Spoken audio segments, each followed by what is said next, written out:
चरणों में। हृदय में माँ गौरी लक्ष्मी कंठ शारदा माता है, कंठ शारदा माता है। जो भी मुख से वचन कहे वो वचन सिद्ध हो जाता है, वो वचन सिद्ध हो जाता है, वो वचन सिद्ध हो जाता है। हे गुरु ब्रह्मा हे गुरु विष्णु, हे गुरु ब्रह्मा हे गुरु विष्णु हे शंकर भगवान आपके चरणों में, चरणों में। हे गुरुदेव प्रणाम आपके चरणों में, चरणों में। सारे तीर्थ धाम आपके चरणों में, चरणों में। हे गुरुदेव प्रणाम आपके चरणों में।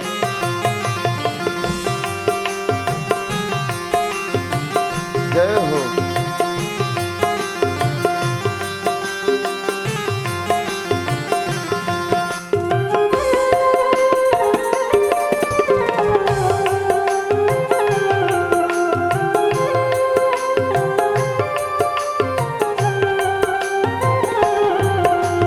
जन्म के दाता माता पिता है आप कर्म के दाता है, आप कर्म के दाता है। आप मिलाते आप मिलाते हैं ईश्वर से, आप ही भाग्य विधाता है, आप ही भाग्य विधाता है।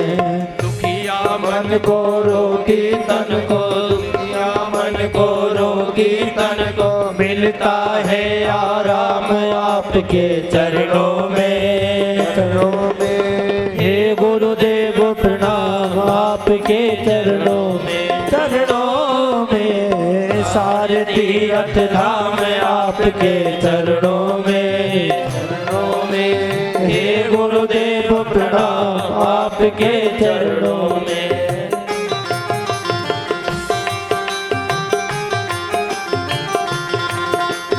हरि बोल।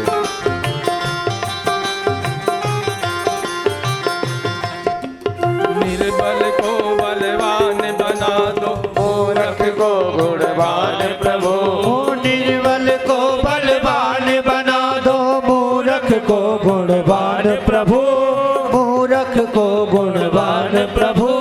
देव कमल और बंसी को भी ज्ञान का दो वरदान प्रभु, ज्ञान का दो वरदान प्रभु।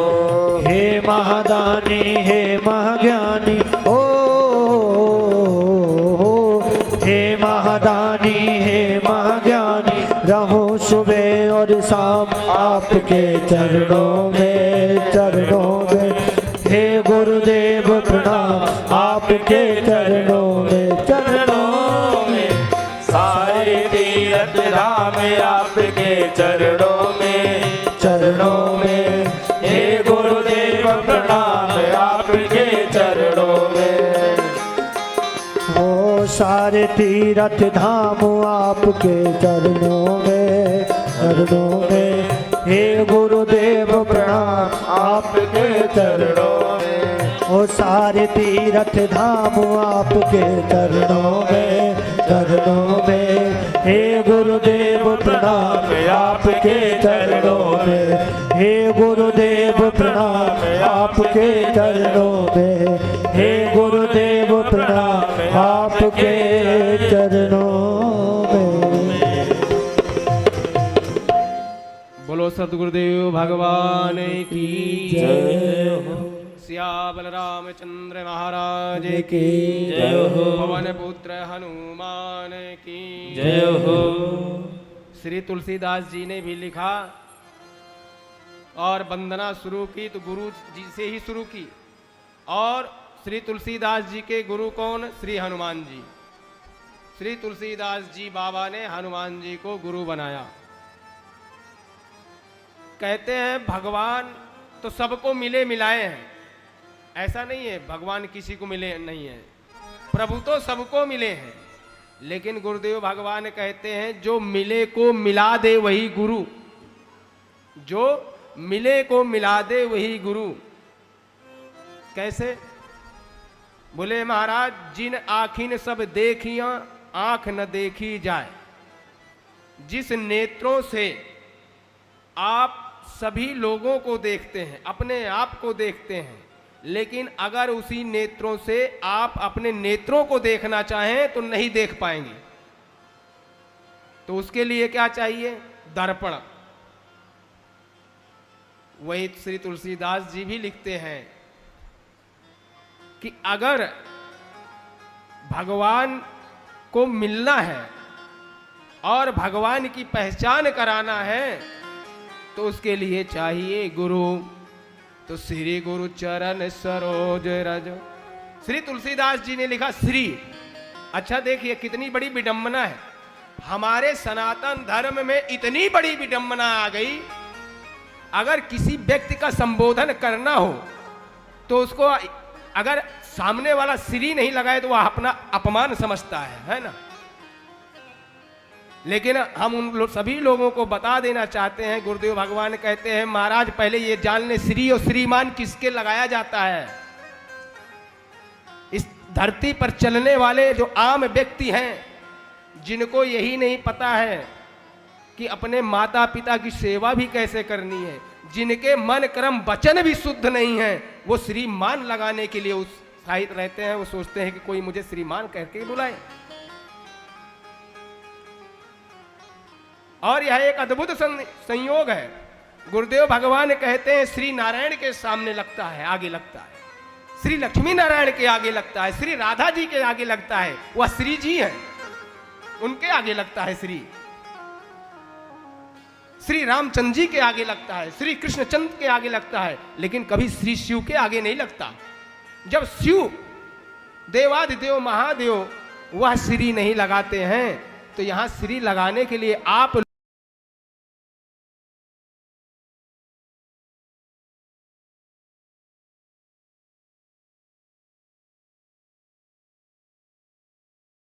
दूसरा गुरुदेव भगवान कहते हैं श्रीमान कह के जब प्रभु श्री रामचंद्र जी ने भरत जी को श्रीमान को संबोधित किया, जब भरत जी मनाने के लिए प्रभु श्री राम को गए और उन्होंने संबोधन किया कि श्रीमान आइए, तो लक्ष्मण जी कहने लगे भैया आपने श्रीमान क्यों कहा? बोले श्रीमान दो तरीके से होता है। मान किसका बड़ा? प्रभु का है। जो प्रभु को माने, कहां माने? मन में।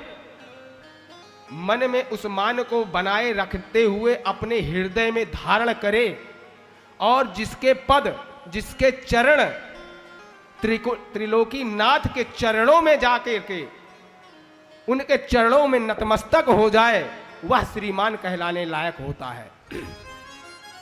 कैसे?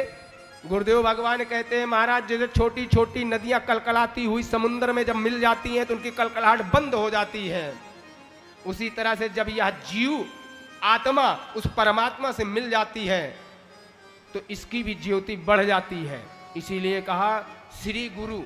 तो गुरु कौन? गुरुदेव भगवान कहते हैं महाराज गुरु वह जो अंधकार के प्रकाश से, अंधकार से निकालकर प्रकाश में ले जाए। लेकिन प्रश्न उठता है कौन से प्रकाश में? तो गुरुदेव भगवान कहते हैं महाराज जो आत्मा का प्रकाश है, गुरु अपने शिष्य को आत्मा के प्रकाश को जब साक्षात्कार करवाता है तो वह हो जाता है आत्म साक्षात्कार। गुरु अंधकार से निकाल करके, कौन से अंधकार से निकालते हैं? जो हमारे शरीर में 5 क्लेश और 6 विकार से भरे हुए हैं। काम, क्रोध, मद, लोभ, मद मत्सर। कहते हैं महाराज ये 6 विकार हैं। तो 5 क्लेश कौन से हैं? अस्मिता, अविद्या, अग्निमेष, राग, द्वेष, ये 5 क्लेश हैं। और वही श्री बाबा तुलसीदास जी लिखते हैं कि श्री गुरु चरण सरोज रज। तो गुरु के चरणों को सरोज बताया, कमल का फूल। बाबा ने गुरु के चरणों को कमल का फूल बताया। गुरुदेव भगवान से किसी ने पूछा ऐसा क्यों, फूल तो और भी हो सकते हैं।